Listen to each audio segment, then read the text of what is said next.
Pour être honnête, j'avais pas prévu de tourner cette vidéo, j'avais plutôt envie pour cette dernière vidéo de 2023 de vous faire un vlog de nos aventures avec le van, puisque là on est parti 10 jours dans le nord de la Lantège. C'était absolument magnifique, il y avait des vieux châteaux forts, il y avait des cercles de pierre datant du néolithique partout. C'est une région absolument splendide. J'avais donc commencé à filmer un vlog, et puis au bout de, je crois, du deuxième jour, parce que je voulais que ça dure sur toute la semaine, donc j'avais commencé le lundi, et je crois que c'est le mardi, que j'ai eu une discussion avec David, et je lui ai dit non mais là tu sais quoi, ça va pas. J'ai pas l'envie de tourner ce vlog, parce que là, c'est ce que je m'apprête à vous expliquer dans cette vidéo. Donc voilà, aujourd'hui on est dimanche, on est rentré hier soir de notre petit trip de 10 jours qui nous a fait le plus grand bien, vraiment. C'est à peu près sûr que j'aurai pas le temps de monter cette vidéo pour dimanche, puisqu'en général, vous savez, je sors une vidéo toutes les semaines le dimanche. Là, bon, ce sera pas le cas, elle sortira lundi, mardi, mais j'arrête de me mettre la pression. Vous savez que là-dedans, c'est une tisane au citron qui s'appelle Fresh Start. Donc, les intentions sont posées, les gars, on recommence et on recommence en mieux. J'ai donc commencé à tourner ce vlog et puis après cette fameuse discussion avec David, j'ai décidé que je ne sortirai pas de vidéo cette semaine et que tant pis, ma dernière vidéo de 2023, ce serait ma vidéo Pro Vie Terminée qui est sortie la semaine dernière et que tant pis, j'aurais pas eu l'occasion de vous souhaiter de belles fêtes de fin d'année, enfin voilà, de vous remercier d'être là depuis tant de temps, comme je fais chaque année. Tant pis, en fait, j'étais partie là-dessus. Et puis, quelqu'un, dans mes DM Instagram, m'a envoyé un petit message, tout mignon, tout gentil, où elle me disait que elle adorait mes vidéos du dimanche et que pour elle, c'était une petite bouffée d'oxygène, une petite bouffée un petit cocon en fait dans lequel elle se sentait bien et que ça lui faisait du bien dans cette période qui était pas forcément facile pour elle. Et je me suis dit, allez, non, ne laisse pas tomber, fais cette vidéo dimanche quand vous rentrerez, quand vous serez posé, et rien que pour elle en fait, même s'il y avait que cette personne-là qui a regardé la vidéo, ce serait important que tu la fasses, donc voilà. Ma tisane est là, je me suis assise sur la table basse, et voilà, je m'apprête à vous raconter 2-3 petites choses, et en même temps, voilà, clôturer comme il se doit cette année 2023. Il y a une dizaine de jours, sur Instagram, je vous ai écrit un petit mot pour vous expliquer que, à cette période-là de l'année, ça va faire 2-3 ans, je frôle le burn-out. Ça a été, je pense, le plus terrible il y a 3 ans, où là, vraiment, je pense que je suis passée vraiment pas loin d'une cassure en fait, de quelque chose qui aurait pu me faire très mal psychologiquement, je pense. Et donc en fait depuis 3 ans, je le sens venir, je sais que c'est une période qui est extrêmement stressante, où il y a beaucoup de travail, avec beaucoup d'exigences, il y a beaucoup d'enjeux aussi, puisqu'on parle là de la période de Noël, donc novembre, décembre, voire octobre juste avant. C'est des mois où il y a beaucoup d'enjeux, et notamment quand on travaille avec des petites marques qui comptent beaucoup sur toi, parce que presque tout leur budget communication, il est pour soutenir ton travail et en même temps contacter ton audience. Donc voilà, il y a beaucoup d'enjeux, beaucoup de stress, beaucoup d'attentes, et moi je me mets évidemment moi aussi beaucoup la pression parce que je sais à quel point mes prises de parole sont importantes. Et en fait ça peut vous paraître bizarre, et c'est pour ça que je fais cette vidéo, parce que il y a, je sais pas, peut-être une semaine ou 10 jours, j'ai reçu un message d'une créatrice que je connais très bien, enfin voilà, ça fait des années qu'on s'écrit, qu'on se parle, on s'est même déjà rencontrés. Elle me disait quelque chose qu'on dit souvent quand on parle des réseaux sociaux, que c'est fou que je parle voilà de burn-out, de stress, etc. Parce que quand on regarde mes réseaux sociaux, on a l'impression que c'est la belle vie, en fait. Et donc ça, c'est un truc qu'on entend tout le temps. Vous savez, les influenceurs qui disent « N'oubliez pas que ce que vous voyez à la caméra, ce n'est pas la vraie vie. N'oubliez pas que on ne montre que enfin peut-être, vous voyez, si on met toutes les stories bout à bout d'une journée, il y a peut-être 3 minutes, grand maximum, les jours où il y a plein de stories, mais c'est tout. 3 minutes sur 24 heures, ça fait quand même pas beaucoup dans une journée. Donc c'est vrai qu'on le sait, mais qu'on a tendance à l'oublier, et je pense surtout quand ça concerne des créateurs et des créatrices de contenu qu'on suit beaucoup et avec assiduité et qu'on aime beaucoup leur travail. En fait, on a l'impression que la barrière de l'écran finalement a sauté et qu'on sait exactement tout ce qui se passe dans la vie des gens qu'on suit. Eh bien, figurez-vous que c'est faux. On ne sait pas tout ce qui se passe dans la vie des gens qu'on suit, on ne sait que ce qu'ils acceptent de partager. Et si moi, j'essaye, depuis le début, je dirais, de vous parler de plein de choses, de plein de sujets, j'ai évidemment mon jardin secret à moi, et je pense d'ailleurs que c'est tout à fait sain de le garder et de ne pas tout divulguer, parce que peut-être que vous avez aussi des amis qui sont très proches, et peut-être que à ces amis-là qui sont très proches, vous leur racontez pas non plus tous vos secrets. Peut-être que vous en avez un, deux à qui voilà, vous avez la chance d'avoir une confiance absolument absolue et à qui vous racontez tout. Mais moi, je peux pas avoir, combien on est sur cette chaîne, je crois qu'on est presque 50 000, je peux pas avoir 50 000 personnes en qui j'ai absolument confiance et à qui j'ai envie de raconter tous mes secrets, vous voyez. Donc forcément, je dois garder plein de choses pour moi. Là, je parle des secrets, mais tout ce qui va être le stress, tout ce qui va être les tensions, parce que parfois il y a des tensions aussi avec les marques avec lesquelles je travaille, tout ce qui va être, et même les frustrations, les déceptions, tous les sentiments négatifs, et même sans explication, hein, c'est-à-dire que parfois je me réveille le matin, et je me regarde dans le miroir, franchement je souffle comme ça, j'ai l'impression de tout rater, j'ai l'impression que je fais pas ce qu'il faut, que je devrais faire autre chose, ou différemment, enfin bref, des journées de remise en question, j'en ai, et comme tout le monde. Et c'est ce que j'expliquais à David, je fais aussi partie d'une génération, parce que je pense que c'est différent pour la génération qui vient, peut-être je sais pas, si vous êtes nés à partir des années 2000, c'est peut-être différent, mais moi, il me semble pas que ma génération s'expose sur les réseaux sociaux dans les moments de détresse, c'est-à-dire dans les moments où on n'est pas bien. Parce que c'est vrai qu'on voit, notamment sur TikTok, j'ai l'impression, ou en tout cas les jeunes se filmer en train de pleurer, se filmer en train de vivre des événements de vie absolument cataclysmiques, des trucs, tu te dis waouh, enfin c'est fou. C'est super en fait que ce genre d'émotion soit sur les réseaux sociaux, parce que pendant très longtemps il y a eu cette image des réseaux sociaux totalement lisse où on ne montrait que le beau, que le bien, et donc on avait l'impression finalement que les gens qu'on suivait étaient vivaient dans le bonheur le plus total, et nous du coup en comparaison que ça n'allait pas du tout dans notre vie.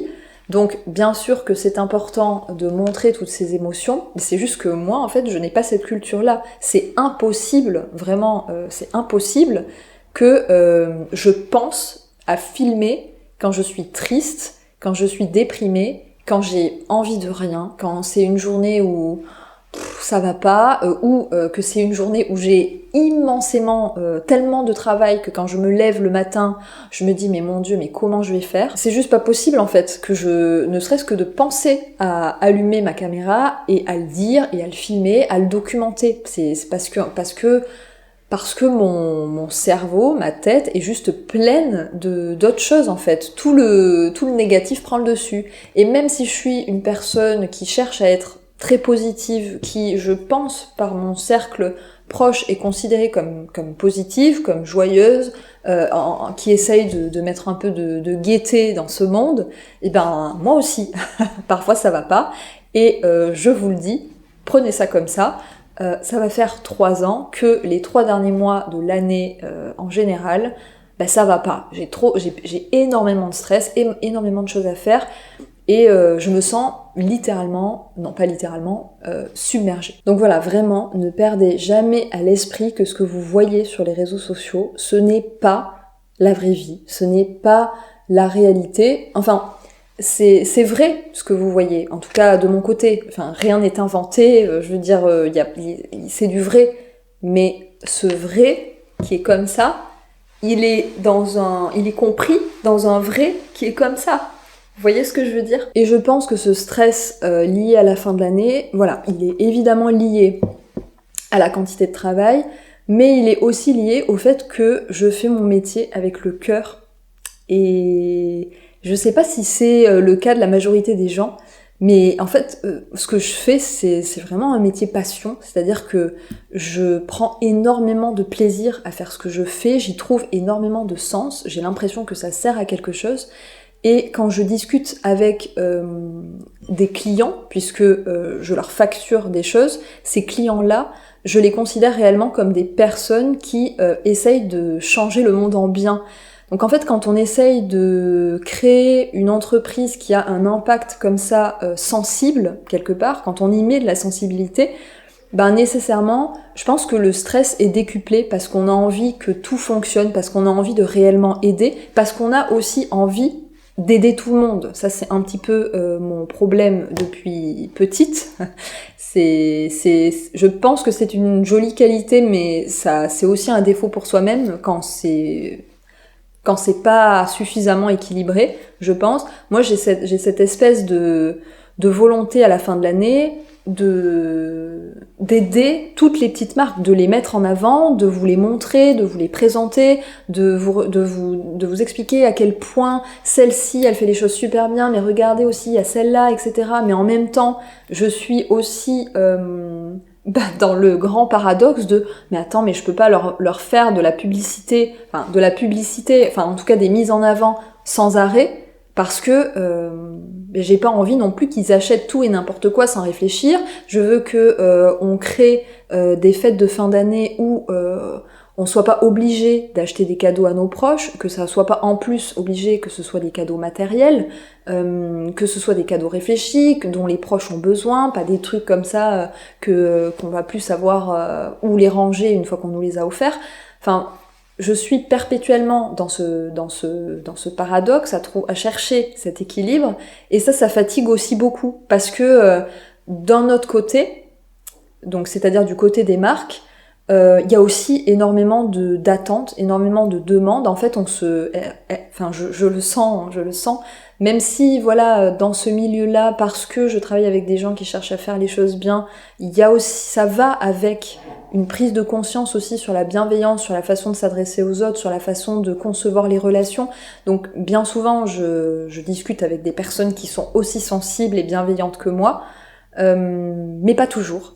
Et parfois, en fait, je sens énormément de pression, ou énormément de déception même, parce que je ne peux pas aider tout le monde. Voilà, c'est dit, je ne peux pas aider tout le monde. Ça fait longtemps que je l'ai compris, mais intérieurement, voilà, la limite est ténue. Où est-ce que je m'arrête ? Comment trouver l'équilibre ? Je suis sans arrêt un petit peu, voilà, comme un funambule en train de chercher ce fameux équilibre. Et en plus de ça, moi, justement, pour contrebalancer cet effet mise en avant de marques éthiques et responsables, parce que c'est toujours de ça dont on parle, hein. On parle de marques qui font vraiment les choses bien tout au long de l'année, qui galèrent en fait aussi tout au long de l'année, dont je suis au courant des galères, et qui là voient dans la période des fêtes une opportunité peut-être de tenir le cap, de rester en vie une année de plus. Il y a tellement en fait d'enjeux, et je me rends compte de mon rôle là-dedans, que voilà, je pense que vous comprenez ce niveau de stress, et aussi cet équilibre que j'ai envie de garder pour vous, parce que j'ai pas envie de vous pousser à la consommation sans arrêt, et j'ai pas non plus envie que mes réseaux sociaux à cette période-là de l'année soient un catalogue. J'ai pas envie de ça. Donc en fait, il faut que, en plus de subir toute cette pression de mettre en avant toutes ces personnes, que j'ai réellement envie de mettre en avant en plus. Enfin, il y a aussi cette envie-là de mon côté. Il faut que je redouble d'inventivité, de temps, de travail pour vous proposer aussi du contenu qui soit gratuit, qui soit pas de la mise en avant d'une marque ou d'un produit. Donc ma création de contenu ces 3 derniers mois de l'année, elle explose. Et comme aussi je suis quelqu'un qui aime me mettre beaucoup la pression concernant ma vie de manière générale, si je passe autant de temps à travailler, il faut aussi que je passe encore plus de temps à profiter de la vie, à profiter de David, à profiter de mes minous, à profiter de la ville dans laquelle je vis, qui est absolument magnifique, à profiter de mon van, à profiter d'un beau jour de ciel bleu. Enfin, en fait, la pression, elle elle augmente pour tout. Et là, ce que je suis en train de décrire, je parle vraiment de ce qui m'arrive, parce que je me dis, si vous êtes beaucoup à penser que ma vie est idyllique, que je suis en vacances perpétuellement, je me dis qu'il faut peut-être rétablir la vérité de ce côté-là, mais je me dis qu'on doit être beaucoup à ressentir ce genre de choses à cette période-là de l'année spécifiquement, parce que la société a beaucoup d'attentes en fait à cette période-là de l'année. Alors en plus, si vous travaillez dans une société qui vend des biens de consommation ou des services même, ben voilà, la pression augmente de la même façon que pour moi, c'est parce que c'est une période de l'année où culturellement il y a beaucoup d'achats qui se font, donc il y a beaucoup d'enjeux d'un point de vue économique et commerciaux qui se jouent là, mais en plus de ça, du côté familial, il faut trouver des cadeaux aussi pour la famille, il va falloir aussi trouver des compromis pour savoir avec qui on passe Noël, avec qui on va passer le Nouvel An, comment est-ce qu'on fait, les trajets, le budget aussi qui explose évidemment, enfin il y a énormément de charge mentale en fait à cette période-là de l'année, c'est fou. Donc je me doute bien que je ne suis pas la seule à vivre un petit peu comme ça un marasme mental à cette période-là de l'année. Je pense à vous très fort si vous avez l'impression aussi d'être un peu noyé, si vous avez l'impression aussi de peut-être d'approcher du burn-out, c'est-à-dire que moi vraiment il y a 3 ans j'ai eu des gros symptômes physiques qui me montraient que bah voilà, il fallait vraiment que je lâche tout. Donc c'est pour ça que depuis 3 ans après les fêtes, je fais aussi une pause. Là, je saurais pas trop vous dire de combien de temps, mais en tout cas de minimum 2 semaines, et ça peut aller jusqu'à 1 mois.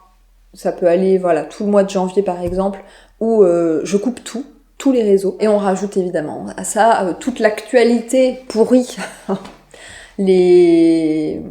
Enfin bon, je vais pas revenir sur l'actualité qui est vraiment difficile en ce moment.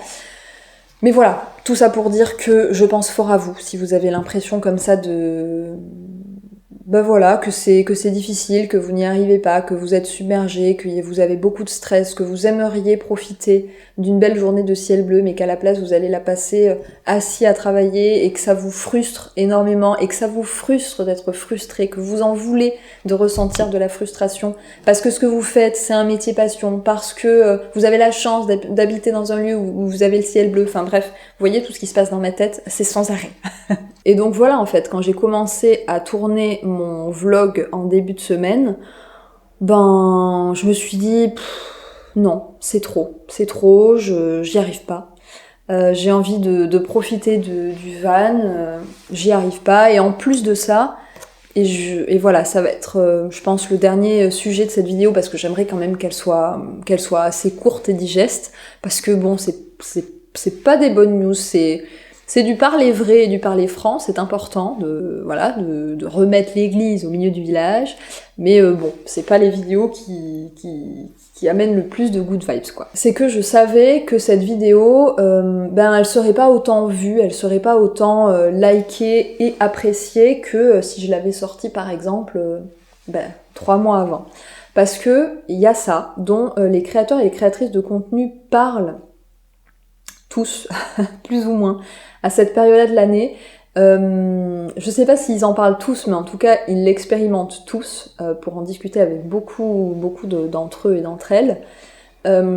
C'est ce qu'on appelle, nous, dans notre jargon, la baisse de l'engagement, à cette période-là de l'année spécifiquement. J'attribue cette baisse de l'engagement au fait que, voilà, moi je vous ai expliqué un petit peu comment ça se passe pour les 3 derniers mois de l'année. Il y a beaucoup plus de contenu à créer. Que ce soit parce que il va y avoir davantage de marques qui vont vouloir être mises en avant, et que du coup, on double, voire on triple les contenus gratuits qu'on va proposer, parce que on n'a pas envie de se transformer en banderole de publicité.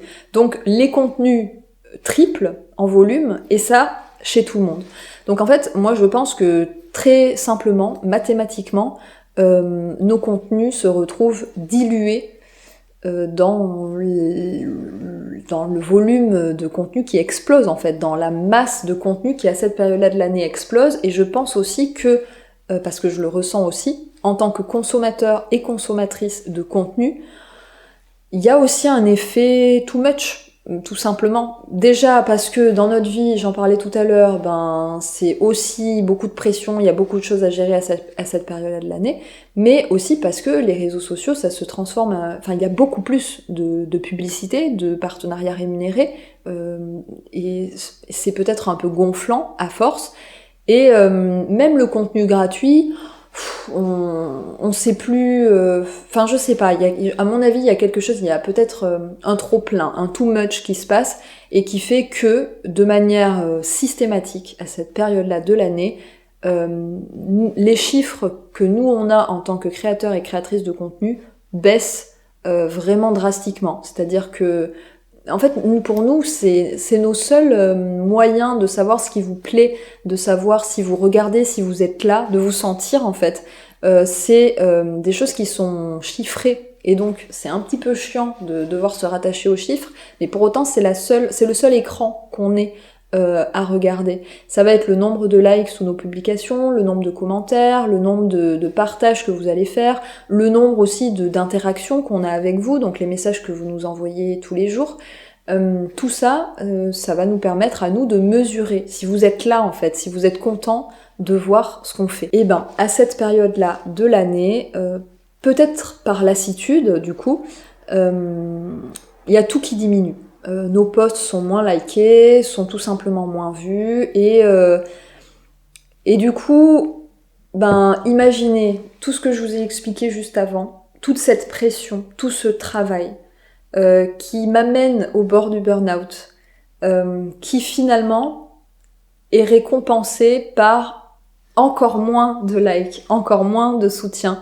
Et forcément en fait tout ça, ben ça joue, hein, ça joue forcément dans la santé mentale, même si je pense vraiment bien gérer ça, ces histoires de chiffres, ces histoires de résultats, par rapport à d'autres copines et collègues qui sont vraiment très attachées et pour qui c'est très difficile de constater ça systématiquement. Mais pour autant, voilà, il faut évidemment que je sois honnête, bah oui, ça m'affecte. Ça m'affecte parce que je ressens vraiment de la frustration à me dire que je fournis tout ce travail qui est toujours fait avec autant de cœur, avec autant d'honnêteté, avec autant de passion, de recherche, de volonté d'éduquer, de volonté de changer les façons de penser, ou la volonté aussi de mettre en avant des marques qui font les choses vraiment bien, alors que à côté, l'immense, si on parle que d'Instagram par exemple,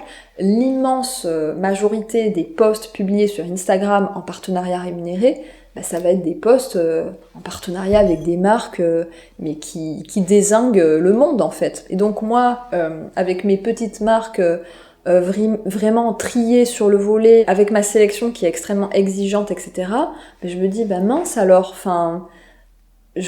En fait, ça n'intéresse personne. J'ai cette espèce de découragement-là, et aussi l'impression que vous soutenez moins les posts qui vont être en partenariat rémunéré, alors que j'espère que si vous me suivez, vous savez toute l'honnêteté que je mets dans mon travail. Et donc, en fait, de voir que ben vous les soutenez moins, ces posts-là, ben forcément, ça me frustre, ça me décourage en fait un petit peu, et d'autant plus, voilà, à nouveau parce que c'est décuplé à cette période-là de l'année, parce que il y a le volume en fait qui fait que c'est de découragement en découragement. Je sais hein, vraiment que je ne suis pas toute seule, on a un peu des cellules de soutien avec d'autres créatrices de contenu, parce qu'on vit toutes la même chose et que voilà, c'est comme ça. Mais si aussi cette vidéo peut vous servir peut-être à vous faire réfléchir votre façon de consommer le contenu, pourquoi pas ? En fait, peut-être réfléchir à pourquoi est-ce que vous likez moins une publication qui va être en partenariat rémunéré. Est-ce que c'est parce que vous avez l'impression qu'on essaye de vous avoir ? Et dans ce cas, peut-être vous poser la question de est-ce que je fais bien de suivre cette personne-là ? Donc si vous ne me faites pas confiance, je pense qu'il vaut mieux que je vous conseille de davantage suivre des gens à qui vous attribuez vraiment votre confiance. Parce que, en fait, je ne vois que ça. Pourquoi est-ce que les partenariats rémunérés sont moins soutenus, moins likés, moins partagés ? c'est parce qu'on a l'impression d'être dupé. Enfin, d'ailleurs, si on peut instaurer une conversation, vous et moi, dans les commentaires, je vous écoute avec grand plaisir, parce que c'est vrai que je crois que je n'ai jamais initié cette conversation-là. Et à force que je vous parle, ma tisane au citron, là, elle est bientôt froide. Enfin bref, sachez que votre rôle en tant que consommateur et consommatrice de contenu, il est aussi très important dans la construction de ce cercle vertueux, de l'influenceur qui va chercher à être honnête, à faire les choses bien, à soutenir des marques qui le méritent, parce que vous avez un vrai rôle de coach. De coach pour le créateur ou la créatrice de contenu que vous avez envie de soutenir. C'est vous qui me donnez toute la motivation, tout le courage en fait, et même toute la passion, toute l'envie que j'ai tous les jours d'allumer Insta, d'allumer les commentaires YouTube pour discuter avec vous. Enfin, c'est vous qui faites tout ça, c'est vous qui envoyez l'amour et la motivation aux créateurs et créatrices de contenu que vous suivez, et vous n'imaginez pas à quel point votre rôle est primordial, est vraiment crucial, parce qu'il faut bien se rendre compte que, en tout cas chez les créateurs et créatrices de contenu engagés, imaginons qu'il y ait 10% de contenu qui soit rémunéré, il y a 90% du reste qui ne l'est pas. Donc où c'est uniquement des posts qui sont là pour envoyer, alors je sais pas, en fonction des gens, ça peut être des good vibes, du rire, du bonheur, ou pour apprendre des choses, pour donner des outils, pour mieux comprendre certaines choses, enfin... Bref, 90% du temps, ce contenu, il vous est offert sur un plateau d'argent. Et d'ailleurs, même le contenu rémunéré, finalement, vous est offert. Il n'y a jamais à payer pour le voir. Et moi, je crois aussi que quand on est un influenceur engagé et qu'on fournit des outils pour vous permettre de prendre du recul sur nos propres posts, c'est-à-dire que même quand on met en avant un produit, moi c'est pas non plus dans mon intérêt, dans la société que j'ai envie de promouvoir, de vous le faire acheter tout de suite. Ce n'est jamais d'ailleurs dans mon intérêt de faire ça, donc j'ai toujours un discours qui permet de tempérer, de vous permettre de faire le pas de côté et de vous demander: est-ce que j'en ai besoin? Est-ce que ça va m'être utile? C'est vraiment un discours que j'ai depuis le début et que je crois très important. Je pense que c'est de notre responsabilité en tant que créateur et créatrice de contenu de ne pas pousser à l'achat. Même si on l'aura bien compris, c'est toujours le même paradoxe, j'en reviens là. Les marques, si elles nous contactent, si elles nous rémunèrent, c'est aussi pour forcément qu'il y ait des ventes à la fin. Sauf que moi, je discute beaucoup avec les marques et elles savent très bien que ces ventes, elles arriveront pas forcément le jour même.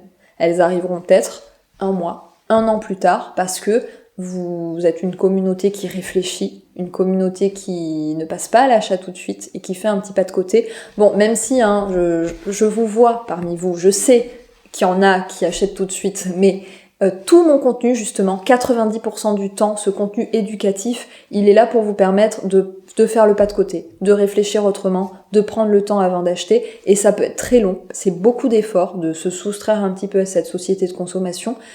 J'ai conscience que, à nouveau, cet équilibre du créateur de contenu engagé, il est pas facile à trouver, mais je suis persuadée que c'est pourtant, il a un rôle extrêmement important. Il fait le pont entre des marques qui galèrent tout au long de l'année pour faire les choses bien et des consommateurs qui ont envie de soutenir ce genre d'action.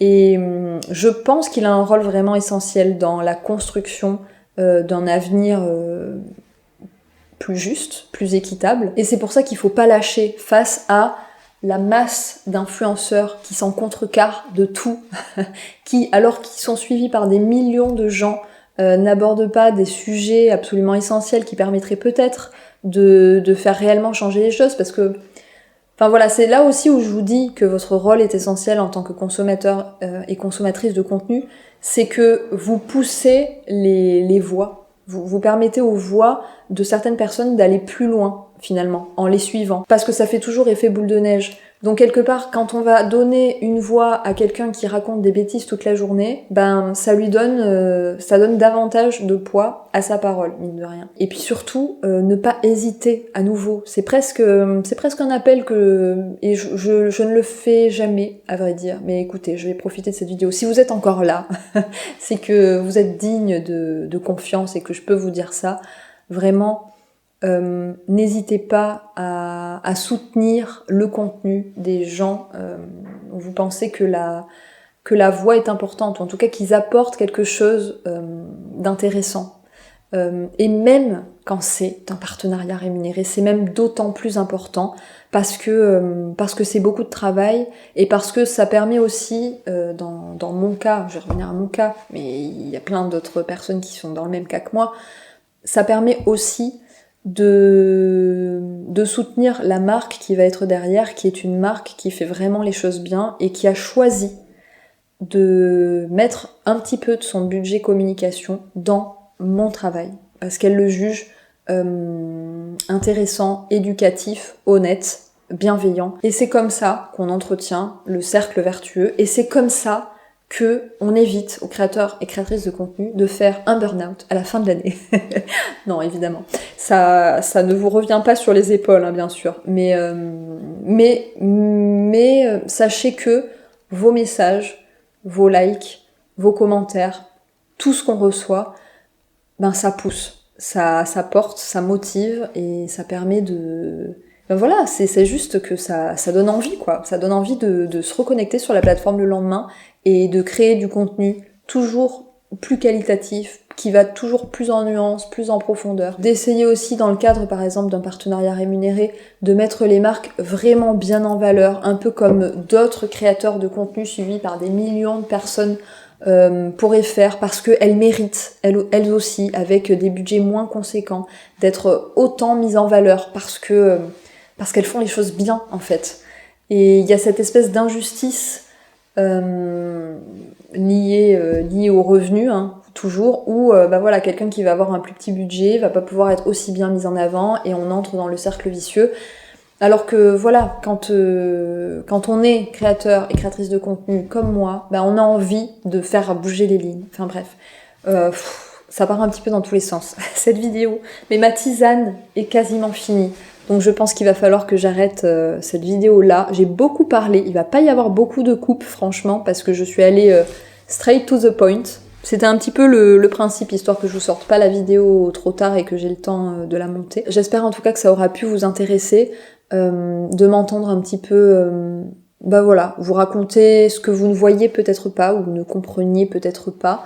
Parce que vraiment, ne pensez pas que ma vie c'est tout rose et que tout va bien tout le temps. Ça n'existe pas des vies comme ça, hein, qu'on se le dise, ça n'existe pas. J'espère donc que vous avez passé un agréable moment avec moi. À nouveau, j'envoie tout mon soutien, tout mon amour à toutes les personnes qui se sentent un petit peu submergées à cette période-là de l'année.